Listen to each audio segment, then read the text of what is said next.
কালো গেঞ্জি গায়ে পুলিশের সামনে বুক টান করে দাঁড়ায় আবু সাইদ।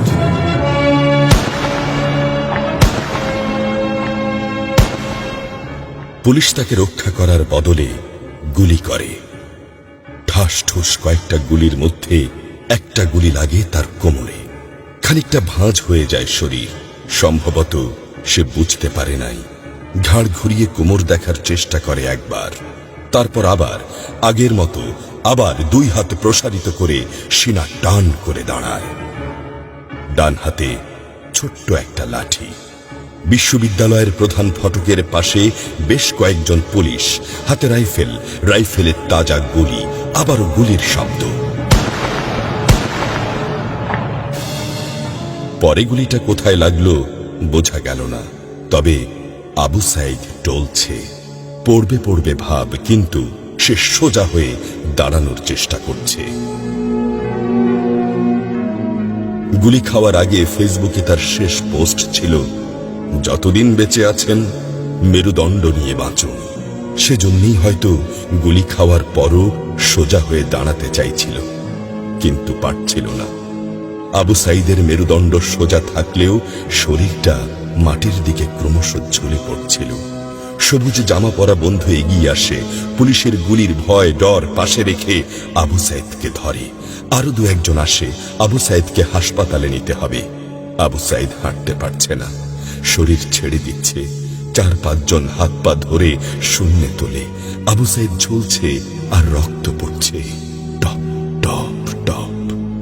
যে আবু সাইদ কিছুক্ষণ আগেও বুক চিতিয়ে দাঁড়িয়ে কোটা সংস্কার আন্দোলনে নেতৃত্ব দিচ্ছিল, সে এখন শূন্যে ঝুলছে, যেভাবে ঝুলছে মেধাবীদের ভাগ্য।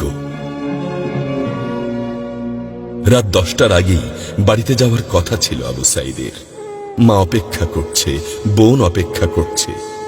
তখনও তারা জানে না আবু সাইদের মৃত্যু সার্টিফিকেট লিখছে কর্তব্যরত ডাক্তার। নাম আবু সাইদ, পিতা মকবুল, ঠিকানা বাবনপুর, পীরগঞ্জ, রংপুর। বয়স 25। মৃত্যু কারণ আগমনের সময় মৃত্যু। তারিখ 16/7/24, রাত 8টা 5 মিনিট।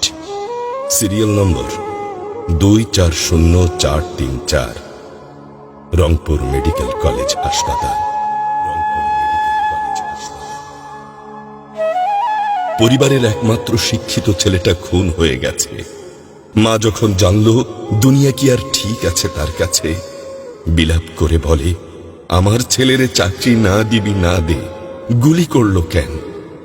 বোন শুনি আর্তনাদ করে বলে, 3টা গুলি কেন আমারে করলো না?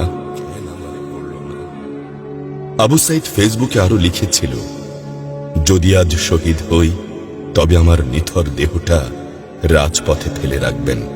ছাত্র সমাজ যখন বিজয় মিছিল নিয়ে ঘরে ফিরবে, তখন আমাকেও বিজয়ী ঘোষণা করে দাফন করবেন।